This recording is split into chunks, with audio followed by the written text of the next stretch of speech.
चीनका राष्ट्रपति सीको नेपाल भ्रमणको सुरक्षा योजनाबारे गृहमन्त्री थापा र नेपालका लागि चिनिया राजदूत हाउबीच काठमाडौँमा छलफल। सूचना सङ्कलनका लागि 4वटै सुरक्षा निकायका 400 बढी अधिकारी परिचालन। सरकारको कामप्रति सन्तुष्ट नभएको नेकपा अध्यक्ष दाहालको भनाई। पार्टी र कामको समीक्षा गर्दै अघि बढ्ने प्रतिबद्धता। पर्याप्त सामानको अभाव र खुद्रा मूल्य पसलकै हाराहारी मूल्यका कारण सरकारबाट सञ्चालित सुफल मूल्य पसलहरू सुनसान प्राय। उपभोक्ताको गुनासै गुनासो। दशैं तिहार सुरक्षा योजना लागू।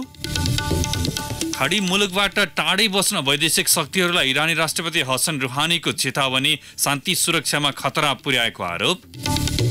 र डिफेन्डिङ च्याम्पियन नेपाल साफ अन्डर 18 फुटबल च्याम्पियनसिपमा भुटानसँग 3-0 ले पराजित। सेमिफाइनल यात्रा कठिन। नमस्कार, कान्तिपुर डायरीबाट साथी बासु अनि तेजेन्द्रको समाचार अब विस्तारमा।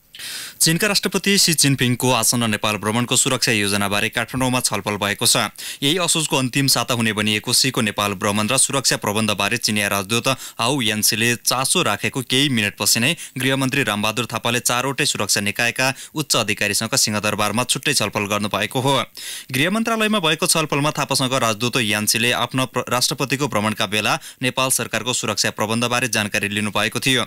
यस्तै चिनिया राजदूत हाउसँगको भेटपछि गृहमन्त्री थापाले नेपाल प्रहरीका महानिरीक्षक सर्वेन्द्र खनाल, सशस्त्र प्रहरी महानिरीक्षक शैलेन्द्र खनाल र राष्ट्रिय अनुसन्धान विभागका प्रमुख गणेश अधिकारी तथा नेपाली सेनाका प्रतिनिधिसँग सुरक्षा रणनीतिबारे छलफल गर्नुभएको हो। चीनका राष्ट्रपति सी असोज अन्तिम साता नेपालको औपचारिक भ्रमण आउने भनिए पनि सरकारले भने मिति सार्वजनिक गरेको छैन। नेपाली सेना, नेपाल प्रहरी, सशस्त्र प्रहरी र राष्ट्रिय अनुसन्धान विभागका गुप्तचर इकाइ सक्रिय छन्। पहिलो चरणमा सूचना सङ्कलनका लागि मात्र गृहले 4वटै सुरक्षा निकायका गरी 400 बढी अधिकारी परिचालन गरेको छ। प्रारम्भिक छलफलमा सीको सुरक्षामा सेनाका अधिकृत तहका विशेष तालिम प्राप्त अधिकारी खटाउने, नेपाल प्रहरीले भेटघाट र बस्ने स्थानको सुरक्षा प्रबन्ध र स्कटिङ गर्ने, पुलेसा र अग्ला भवनबाट सशस्त्र प्रहरीले पहरा दिने तथा पैदल गस्ती समेत गर्ने र राष्ट्रिय अनुसन्धान विभागले गुप्त सूचना सङ्कलन गर्ने गरी सुरक्षा योजनाको तयारी थालिएको गृह मन्त्रालयका एक अधिकारीले रेडियो कान्तिपुरलाई बताए।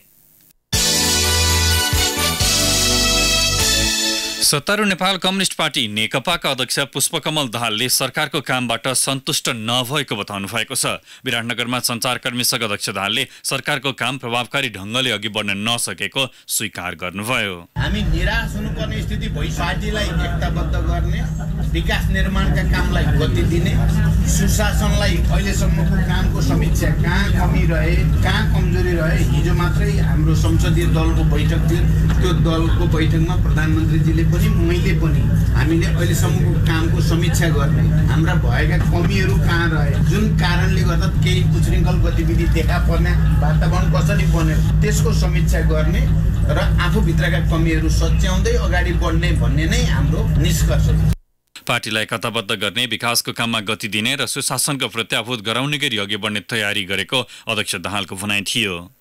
पार्टीलाई एकताबद्ध गर्ने, विकास निर्माणका कामलाई गति दिने, सुशासनलाई अहिलेसम्मको कामको समीक्षा कहाँ कमी रहे, कहाँ कमजोरी रहे। हिजो मात्रै हाम्रो संसदीय दलको बैठक थियो। त्यो दलको बैठकमा प्रधानमन्त्रीजीले पनि मैले पनि हामीले अहिलेसम्मको कामको समीक्षा गर्ने, हाम्रा भएका कमीहरू कहाँ रहे, जुन कारणले गर्दा केही उच्छृङ्खल गतिविधि देखा पर्ने वातावरण कसरी बन्यो त्यसको समीक्षा गर्ने र आफूभित्रका कमीहरू सच्याउँदै अगाडि बढ्ने भन्ने नै हाम्रो निष्कर्ष हो। सदनमा भएका पार्टीहरूले समेत गम्भीर रूपमा यी विषयहरूलाई लिएको अध्यक्ष दाहालको भनाइ थियो। दाहालले इन्डो पेसिफिक रणनीतिमा जाने भनेर कहिले नभनेको समेत दावी गर्नुभयो। अब कान्तिपुर सविस्तार। कान्तिपुर सविस्तार। हरेक वर्ष जसो चाडपर्व नजिकिँदै जाँदा सरकारले उपभोक्ताका लागि सुपथ मूल्य पसल सञ्चालन गर्ने गर्छ। यो वर्ष पनि उपत्यका र उपत्यका बाहिर 73वटा सुपथ मूल्य पसल सञ्चालनमा ल्याएको छ। वाणिज्य मन्त्रालयको समन्वयमा साल ट्रेडिङ, खाद्य व्यवस्था तथा व्यापार कम्पनी र दुग्ध विकास संस्थाले करिब 2 हप्ता अघिबाट सुपथ मूल्य पसल सञ्चालनमा ल्याएको छ। तर उपभोक्ताको भिड भन्दा पनि ती पसलमा गुनासो बढी सुनिन्छ। विष्णु तिमसिना टोखा नगरपालिका हो घर। सहुलियत भने अब पेपरमा अस्ति आएको थियो जुन त्यो भन्दा त फरक छ। हेर्नुहोस्, पेपरमा अस्ति आएको थियो जाने घिउको मूल्य 50 रुपियाँ कम्ती गर्ने भनेर दुग्ध विकास संस्थानले भनेको थियो। अहिले जतिको जति नै छ अधिराजभरि यही नै हो भन्छन्। मैले त 3 आइटम किने हो यहाँ अहिले। चिनीमा चाहिँ घटेको पाएँ। अब यो आटाको जुन साल्टेनिङको आटा छ त्यो 240 रुपियाँ अस्ति साउनमा थियो, अहिले 285 रुपियाँ छ। सहुलियत हो कि सहुलियत होइन त्यो मैले बुझ्न सकिनँ। भदौ 23 गतेदेखि सिंहदरबार अगाडि रहेको नेसनल ट्रेडिङको कार्यालयमा रहेको सुपथ मूल्य पसलमा चलफल कम हुनुले सरकारी तहबाट खोलेका सुपथ मूल्य पसलको विश्वसनीयतामाथि नै प्रश्न उठाएको छ। फाटोफुट्ट मात्र झुल्किने उपभोक्ताको गुनासोले पनि यसको निरन्तरतामाथि प्रश्न उठाइरहेको छ। सुपथ मूल्य भएर पनि पर्याप्त सामान नहुनुले उपभोक्ता ती पसलतर्फ आकर्षित नभएको प्रश्न हुन्छ।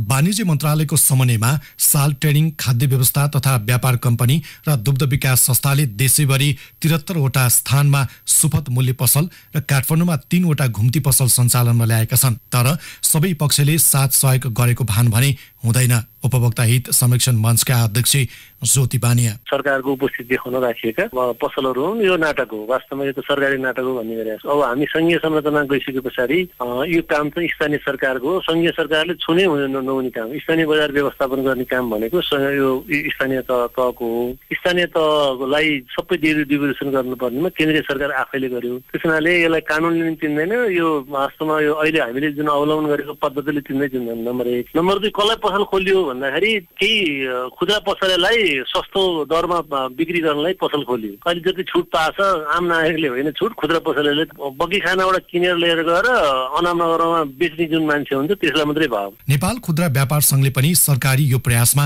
हातेमालो गरेको पाइँदैन। हुन पनि व्यापार संघले आइतबार मात्र सार्वजनिक गरेको खुद्रा बजार मूल्य र बढ्दो तामझामका साथ सरकारका मन्त्रीबाट उद्घाटन भएको सुपथ मूल्य पसलमा टाँसीको सामानको मूल्यमा खासै फरक भेटिँदैन। सीमित संख्यामा मात्र सञ्चालन भएका सुपथ मूल्य पसलले उपभोक्ताको समस्या समाधान गर्नुभन्दा हुने खाने व्यापारीलाई पोस्ने काम मात्र गरेको संघको आरोप छ। संघका अध्यक्ष राजकुमार श्रेष्ठले सरकारले सञ्चालन गरेको सुपथ मूल्य पसलले उपभोक्ताको आवश्यकता पूरा नगर्ने भन्दै खुद्रा व्यापारी संघको सहकार्य तोड्ने काम मात्र गरेको आरोप लगाउँछन्। नेपाल अधिराज्यमा 73 वटा पसल सुपथ मूल्य पसल खोलेर त अधिराज्यभर त यो सबै उपभोक्ताले त सर्वसुलभ तरकारी पाउँदैन भन्ने हामीले गुनासो गरेको थियौँ। रिक्वेस्ट गर्दै पनि उहाँहरूले हामीलाई अब त्यो अपर्च्युनिटीबाट वञ्चित गर्नुभयो। तर हामीले वञ्चित गरेको मात्र होइन कि सम्पूर्ण उपभोक्तालाई अरू उपभोक्तालाई मात्रै गर्यो, जसले सानो उपभोक्ताहरूले त्यो सेवाबाट वञ्चित हुनुभयो। यता वाणिज्य आपूर्ति तथा उपभोक्ता संरक्षण विभाग अनुगमन शाखा अधिकृत बाबुराम अधिकारी पनि खुद्रा व्यापार संघका अध्यक्ष श्रेष्ठको कुरामा सहमत देखिन्छन्। बजारको अनुगमनको सिलसिलामा चाहिँ हामीले मूल्य सूचीलाई पहिलो प्राथमिकता दिइरहेका छौँ होइन। उपभोक्ताहरूलाई देखिने ठाउँमा चाहिँ मूल्यको सूची टाँच्नु पर्ने या एमआरपी भएको सामानको त तिनीहरू छँदै छ। अरूको चाहिँ अलिकति सामान्यतः हामीले खरिद बिल र बिक्री बिलको बिचको डिफरेन्सलाई मात्रै हेर्दैछौँ। चिनीमा चाहिँ त्यस्तो फरक पर्यो होला, नत्र भने अरू सुपथ मूल्य पसल गएर बाहिरकोमा चाहिँ अब व्यवसायीहरूले भने अनुसार व्यापारीहरूले भने खासै ठुलो अन्तर चाहिँ केही पनि छैन। कालीमाटी, कोटेश्वर, टेकु, सिंहदरबार, सतुङ्गल, ललितपुर, भक्तपुर लगायतका स्थान र 3 वटा घुम्ती सहित काठमाडौँ उपत्यकामा 20 र काठमाडौँ उपत्यका बाहिरका जिल्लामा 53 वटा पसल सञ्चालनमा छन्। सरकार आगामी वर्ष यसलाई निरन्तरता दिँदै थप स्थानमा विस्तार गर्ने सोचमा देखिन्छ। देश संघीय संरचनामा गइसकेपछि उपभोक्ताको आवश्यकता प्रत्यक्ष पूरा गर्ने जिम्मेवारी स्थानीय सरकारको पनि हो। सुपथ मूल्य पसल शहर मात्र होइन, गाउँका उपभोक्ताका लागि पनि अपरिहार्य छ। तर नाम अनुसारको सामान र बिक्री मूल्य नहुनु चाहिँ उपभोक्ता हित विपरीतको कदम भयो। दशैं तिहार र छठको खुसियालीमा सामान खरिद गर्न पसल छिरेका उपभोक्ता घर फर्कदा झोलाभरिको सामानसँगै सहुलियत सहितको खुसी पनि बोकेर फर्किन पाउन्। सरकारसँग कामना। कान्तिपुर रेडियोका लागि सन्तोष गन्धर्व। कान्तिपुर सविस्तार। कान्तिपुर डायरीमा अब ब्रेकको पालो।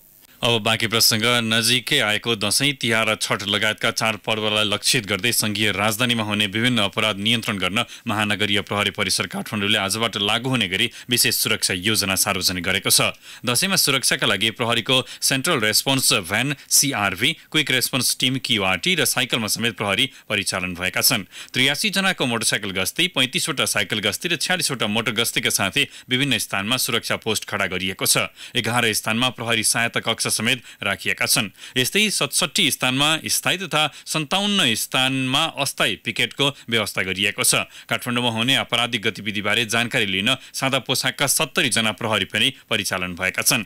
यस्तै काठमाडौँभित्र नै र बाहिरिने नाकामा विशेष तालिम प्राप्त कुकुर समेत परिचालन हुने प्रहरीले जनाएको छ। प्रहरीले चाडबाडको समयमा घर तथा कोठा खाली गरेर नजान वा जानै पर्ने भए नजिकैको छिमेकी तथा प्रहरीलाई समेत जानकारी दिन अनुरोध गरेको छ।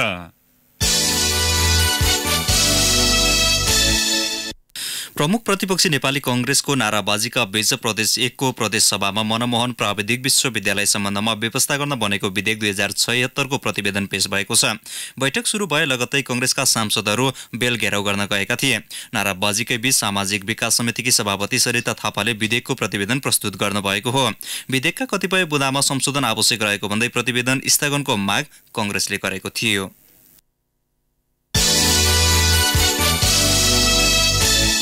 मुलुकमा गैंडाको संख्या बढे पनि अवस्था अझै खतरामुक्त भने भइ नसकेको सरकारवालाले बताएका छन्। नेपालको अन्तर्राष्ट्रिय पहिचानसँगै जोडिएको गैंडाको अवस्था संवेदनशील नै रहेको उनीहरूको भनाइ छ। गैंडा संरक्षण अझै पनि चुनौतीपूर्ण बन्नुको मुख्य कारण वासस्थान विनाशलाई मानिएको छ।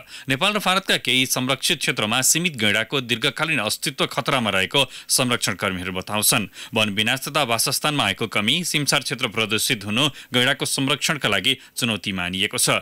चारवटा संरक्षित क्षेत्रहरू चितवन, बर्दिया, शुक्लाफाँटा तथा पर्सा निकुञ्ज र ती आसपासका वन क्षेत्रहरूमा 645 को संख्यामा गैंडाहरू संरक्षित रहेको तथ्याङ्क छ। गैंडा संरक्षणप्रति जनचेतना जगाउने उद्देश्यसहित आज विश्व गैंडा दिवस नेपालमा पनि मनाइएको छ। त्रिभुवन विश्वविद्यालयको वन विज्ञान अध्ययन केन्द्र पोखरा क्याम्पसका उपप्राध्यापक सुमन भट्टराई गैंडाको अवस्थाबारे भन्नुहुन्छ। हालको अवस्थासम्म आइपुग्दाखेरि देशको स्रोत साधनलाई हेर्दाखेरि हामीले जुन उपलब्धि हासिल गरिरहेका छौँ त्यसलाई सकारात्मक रूपमा लिनुपर्छ भन्छु म। यद्यपि सकारात्मक भनिरहँदाखेरि चुनौती नभएका होइनन्। वन्यजन संरक्षण भन्ने कुरा आफैमा एउटा चुनौतीबाट सिर्जित शब्द हो संरक्षण। त्यही कारणले गर्दा चाहिँ अहिले हाम्रो देश एक त गरिब छ, त्यो सँगै यसबाट संरक्षणप्रति हामीले लगानी गर्ने खर्चको त्यो बजेटको त्यो अंश छ त्यो ज्यादै न्यून छ, जसले गर्दा अनुसन्धानमा हामी खर्च गर्न सकिरहेका छैनौँ। जबसम्म अनुसन्धानमा हामी खर्च गर्न सकिरहेका हुँदैनौँ तबसम्म चाहिँ हामीले त्यसको केन्द्रबिन्दुमा रहेको अवस्था के हो भन्ने पत्ता लगाउन सक्दैनौँ, जसले गर्दाखेरि चाहिँ समग्र संरक्षणमा कसै ढुङ्गा साबित हुने गरी चाहिँ संरक्षण गर्न सक्दैनौँ। गृहमन्त्री रामबहादुर थापाले नीति निर्माताले सही ढंगले विकासका योजना निर्माण गर्न नसकेकाले ट्राफिकको जामको समस्या भएको बताउनु भएको छ। महानगरी ट्राफिक महाशाखाले आज काठमाडौँमा आयोजना गरेको ट्राफिक स्वयंसेवक परिचालन शुभारम्भ कार्यक्रममा उहाँले बढ्दो शहरीकरणसँगै उपत्यकामा देखिएको ट्राफिक जामको समस्यालाई हल गर्न विकासको नीतिलाई सच्याउनु पर्ने बताउनु भयो। ट्राफिक सम्बन्धी विषयलाई विकासको योजनासँग जोडेर हेर्नु जरुरी रहेको बताउँदै गृहमन्त्री थापाले विकासका नीति निर्माता र योजनाकारहरूलाई त्यस दिशामा सोच्न पनि आग्रह गर्नुभयो। कार्यक्रममा प्रहरी महानिरीक्षक सर्वेन्द्र खनालले ट्राफिक व्यवस्थापनको कार्यमा धेरै सुधार भएको बताउनु भएको छ। उहाँले ट्राफिक व्यवस्थापन र नियन्त्रणका लागि पद्धति बसाल्ने काम भइरहेको बताउनु भयो। यसैबीच संघीय राजधानीमा बढ्दो ट्राफिक जामलाई न्यूनीकरण गर्न ट्राफिक प्रहरीले नयाँ अभियानको सुरुवात गरेको छ। बढ्दो सवारी साधनको संख्या, सीमित सडक र प्रविधिको अभावका कारण ट्राफिक प्रहरीको एक्लो प्रयासले मात्र ट्राफिक व्यवस्थापन गर्न असहज हुन थालेपछि महाशाखाले ट्राफिक स्वयंसेवक परिचालन अभियान सुरु गरेको हो। बैंकिङ कसुर मुद्दामा बैंक अफ काठमाडौँका पूर्व कार्यकारी अधिकृत सीईओ सहित 11 जनालाई प्रहरीको केन्द्रीय अनुसन्धान ब्युरो सीआईबीले नियन्त्रणमा लिएको छ। पक्राउ पर्नेमा पूर्व सीईओ अजय श्रेष्ठ, कर्मचारी किरण बोहरा, रिचा श्रेष्ठ, सुषमा शाह, पुष्पराज भण्डारी, विक्रम पन्त, ऋणी सुरेन्द्र श्रेष्ठ लगायत छन्। नक्कली जग्गाधनी प्रमाणपत्र पेश गरी बैंकको कमलादी शाखाबाट करिब 4.5 करोड रुपियाँ निकालेको उजुरीका आधारमा उनीहरूलाई काठमाडौँका विभिन्न स्थानबाट पक्राउ गरिएको ब्युरोले जनाएको छ। क्षतिपूर्ति र मुआब्जा माग गर्दै सुनसरी, उदयपुर र सप्तरीका कोशी पीडितहरूले कोशी ब्यारेजमा रिल्यान्सन बस्दै आएको 5 साता कटेको छ। पीडितहरू कोशी नदी कटान डुबान पीडित संघर्ष समिति गठन गरेर नेपाल र भारत सरकारको ध्यानाकर्षण गर्न ब्यारेजमा रिल्यान्सन बसेका हुन्। 2011 साल वैशाख 13 गते नेपाल र भारत बीच कोशी सम्झौता भएको थियो। सोही सम्झौता अनुसार कोशी भीमनगरमा ब्यारेज निर्माण भएको थियो। ब्यारेज निर्माण भएसँगै कोसीको पूर्वी र पश्चिमी किनारका करिब 56,000 बिघा जमिन व्यापक कटान र डुबान भएको थियो। संघर्ष समितिका सचिव कासिम अन्सारीले ब्यारेज निर्माणपछि कटान र डुबान भएका पीडितहरूलाई कोशी सम्झौताको प्रावधान अनुसार डुबान क्षेत्रमा रहेको जग्गाको क्षतिपूर्ति र मुआब्जा माग गर्दै रिलियन्सन बसेको बताउनुभयो। अब केही समाचार संक्षेपमा। धनुषाको विदेह नगरपालिका 6 का 21 वर्षीय लक्ष्मी मण्डल, 19 वर्षीय सोबिन मण्डल, 35 वर्षीय मिश्रीलाल मण्डल र विदेह नगरपालिका 5 का 25 वर्षीय अविनाश कुमार मण्डललाई हतियार ओसार प्रसार मुद्दामा पक्राउ गरिएको प्रहरीले जनाएको छ। पक्राउ परेका 5 जनालाई हात हतियार तथा खरखजाना मुद्दा दर्ता गरी अनुसन्धान भइरहेको छ। दशैंका लागि टिकट बुकिङ खुल्ला भएको छ। काठमाडौँको गौशाला, नयाँ बसपार्क, चाबहिल, कोटेश्वर, बल्कु, कलङ्की, नागडुङ्गा लगायतका स्थानमा काठमाडौँ उपत्यका बाहिर जान अग्रिम टिकट खोलिएको हो। म्याग्दीको बेनी नगरपालिका 2 बगरफाँटे स्थित कोट खोलामा लगातारको वर्षासँगै आएको बाढीले बगाउँदा 7 वर्षीय अनुष्का र 10 वर्षीय प्रवीणा परियार बेपत्ता भएका छन्। भोजपुरबाट हतियार सहित प्रतिबन्धित नेत्रविक्रम चन्द समूहका जिल्ला सेक्रेटरी 42 वर्षीय बमबहादुर विष्टलाई प्रहरीले पक्राउ गरेको छ। टेम्के मयूँ गाउँपालिका 5 चोलन्तीका विष्टलाई प्रहरीले एक थान इटालियन अटोमेटिक पिस्तोल, सोमा लाग्ने 6 राउन्ड गोली र ग्रेनेड एक थान सहित भोजपुर नगरपालिका 10 बाट नियन्त्रणमा लिएको हो। र अतिरिक्त शुल्क फिर्ता वा समायोजन गर्न प्रशासन सहमत भएपछि चितवन मेडिकल कलेजमा आजदेखि नियमित पढाइ सुरु भएको छ। प्रशासन, विद्यार्थी र अभिभावकबीच हिजो भएको वार्तामा शुल्क फिर्ता लिने सहमति भइसके विद्यार्थीले 1 महिनादेखिको आन्दोलन पनि स्थगित गरेका छन्। कान्तिपुर डायरीमा अब धनकुटा डायरीको पालो। धनकुटा डायरीमा विनोद घिमिरेको नमस्कार। जलवायु परिवर्तनबाट पारिस्थितिक पद्धति तथा जीवनयापनमा पर्दै गएको नकारात्मक असर न्यूनीकरण र सन्तुलनका लागि धनकुटा नगरपालिकामा जलवायु अनुकूलन नमुना गाउँ नामक परियोजना सुरु गरिएको छ। युएनडीपी र धनकुटा नगरपालिकाको साझेदारीमा नगरभित्रका 1, 2, 3 र 10 नम्बर वडाका करिब 500 घरधुरीलाई समेटेर यस्तो कार्यक्रम सुरु गरिएको हो। प्रारम्भिक चरणमा सिँचाइ सुविधाका लागि प्लास्टिक पोखरी निर्माण, तरकारी खेतीका लागि टनेल, गोठ सुधार तथा अर्ग्यानिक उत्पादनका लागि प्रोत्साहित गरिएको धनकुटा नगरपालिकाका प्रमुख चिन्तन तामाङले बताउनुभयो। धनकुटामा 1 अर्ब 15 करोड रुपियाँ वार्षिक उत्पादन क्षमताका 537 नयाँ उद्योग थपिएका छन्। थपिएका लघु, घरेलु र साना उद्योगमा 18 करोड 49 लाख रुपियाँ लगानी छ। यी उद्योगको कुल लगानी मध्ये करिब 10 करोड स्थिर तथा 8 करोड 53 लाख रुपियाँ चालु पुँजी रहेको घरेलु कार्यालय धनकुटाका प्रमुख दिनेश ढुङ्गानाले जानकारी दिनुभयो। धनकुटाका 3 नगरपालिका र 4 वटा गाउँपालिकाका सबै 60 वटै वडाबाट कर सङ्कलन सुरु गरिएको छ। स्थानीय सरकार गठन भएको 4 वर्षपछि मात्रै वडा कार्यालयबाट सम्पत्ति कर, घर बहाल, मालपोत, भूमि, व्यवसाय कर र अन्य किसिमका सेवा र सिफारिस शुल्क लिन थालिएको हो। कर्मचारीलाई तालिम र आवश्यक सफ्टवेयरको काम सकेर वडा कार्यालयबाटै सेवा प्रदान गर्न थालिएपछि स्थानीय नागरिकले राजस्व बुझाउनकै लागि गाउँ र नगरका केन्द्रसम्म धाउनुपर्ने बाध्यताको अन्त्य भएको छ। रेडियो नेपाल दिपायल प्रसारण केन्द्रमा कार्यरत सञ्चारकर्मीहरूलाई बिना जानकारी सेवाबाट हटाएको विरोधमा धनकुटाका सञ्चारकर्मीले रेडियो नेपाल प्रादेशिक प्रसारण केन्द्र धनकुटामा आज बिहान 1 घण्टा धरना दिएका छन्। पत्रकार महासंघ धनकुटा शाखामा आबद्ध पत्रकारहरूले सेवाबाट हटाइएका सञ्चारकर्मीहरूको पुनर्बहालीको माग गर्दै आज बिहान 10 बजेदेखि 1 घण्टा रेडियो नेपालको प्रादेशिक प्रसारण केन्द्र धनकुटामा धरना दिएका हुन्। हवस् त, धनकुटा डायरी आजलाई यति नै। विनोद घिमिरे बिदा चाहन्छु। नमस्कार। धनकुटा डायरीपछि कान्तिपुर डायरीमा पुनः ब्रेकको पालो। अब आर्थिक समाचार। प्रदेश 5 को रूपन्देही तथा पश्चिम नवलपरासी र गण्डकी प्रदेशको पूर्वी नवलपरासीमा सञ्चालित उद्योगलाई पर्याप्त विद्युत आपूर्ति गर्न प्रसारण लाइन र सब स्टेशनको निर्माण धमाधम भइरहेको छ। आगामी दिनमा खोल्ने उद्योगलाई समेत ध्यानमा राखेर प्रसारण लाइन र सब स्टेशनको काम भइरहेको हो। बुटवल लुम्बिनी 132 केबी प्रसारण लाइन र मैनहिया 132-33-11 केबी सब स्टेशन आयोजनाको समग्र भौतिक प्रगति करिब 45% छ। रूपन्देहीको योगीकुटी सब स्टेशनबाट सुरु भई मैनहिया पुग्ने प्रसारण लाइनको लम्बाइ 18 किलोमिटर छ। 2 किलोमिटर भूमिगत सहित प्रसारण लाइन आयोजनाले 57 टावर निर्माण गर्नुपर्नेछ। भैरव क्षेत्रमा रहेका उद्योग र आम उपभोक्तालाई गुणस्तरीय विश्वसनीय विद्युत आपूर्ति गर्न, चुहावट घटाउन, प्रसारण क्षमता सुदृढ बनाउन यो आयोजनाको निर्माण भइरहेको विद्युत प्राधिकरणले उल्लेख गरेको छ। साताको पहिलो दिन आज नेपाल स्टक एक्सचेन्जमा आबद्ध कम्पनीहरूको कारोबार मापक नेप्से परिसूचक दोहोरो अङ्कले घटेको छ। नेप्से 16.05 अङ्कले घटेर 1139.25 अङ्कमा पुगेको छ। नेपाल टेलिकम आबद्ध अन्य बाहेक अरू सबै समूहको उपसूचकमा गिरावट आएपछि समग्र बजार प्रभावित बनेको हो। आज कुल 166 कम्पनीको 5896 कारोबारबाट 22,69,50,238 रुपियाँ बराबरका 8,48,662 किता सेयर किनबेच भएको नेपाल स्टक एक्सचेन्जले जनाएको छ। अब अन्तर्राष्ट्रिय प्रसङ्ग खाडी मुलुकको सुरक्षामा खतरा पुर्याएको भन्दै इरानी राष्ट्रपति हसन रुहानीले टाढै बस्न वैदेशिक शक्तिहरूलाई चेतावनी दिनुभएको छ। अमेरिकाले आफ्ना सैनिक खाडी क्षेत्रमा तैनात गर्ने बताए लगत्तै राष्ट्रपति रुहानीको यस्तो चेतावनी आएको हो। वैदेशिक शक्तिहरूले जहिले पनि पीडा र दुःख मात्र दिएको भन्दै उहाँले हतियारको दौडमा उनीहरूलाई प्रयोग गर्न नहुने बताउनुभयो। साउदी अरबका 2वटा इन्धन कम्पनीमाथि गत सेप्टेम्बर 14मा आक्रमण भएपछि अमेरिकाले त्यहाँ थप सैनिक पठाउने निर्णय गरेको थियो। दुवै मुलुकले सो आक्रमण इरानले गरेको आरोप लगाउँदै आएका छन्। यद्यपि सो आक्रमणको जिम्मेवारी यमनको हुथी विद्रोहीले लिएको छ। रुहानीले आगामी दिनमा खाडी क्षेत्रको शान्तिका लागि पहल गर्ने प्रतिबद्धता समेत जनाउनु भएको छ।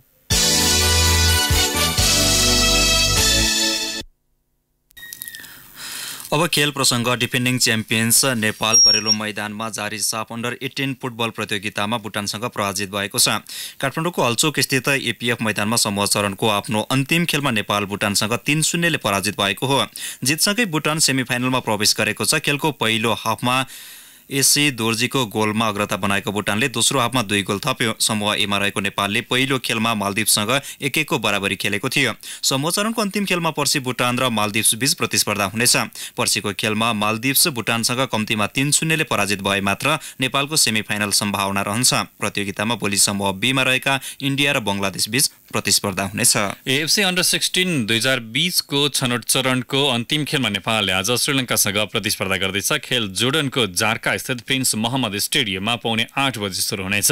समूह चरणबाट बाहिरिसकेका दुवै टोली पहिलो जित हात पार्दै गौरव फर्कन चाहन्छन्। समूह एमा रहेको नेपालले पहिलो खेलमा आयोजक जोर्डन र तेस्रो खेलमा ताजिकिस्तानसँग समान 7-0 को लज्जास्पद हार बेहोरेको थियो। दोस्रो खेलमा भने कुवेतसँग 1-1 को बराबरी नेपालले खेलेको थियो। आजै राति पौने 11 बजे हुने ताजिकिस्तान र जोर्डन बीचको खेलले समूह विजेताको टुङ्गो लाग्नेछ। हवस् त कान्तिपुर डायरीले यहीँ सकिन्छ। बासु र तेजना र बिदा भयौँ। नमस्कार। सूचना र मनोरञ्जनको संवाहक रेडियो राष्ट्रको रेडियो कान्तिपुर।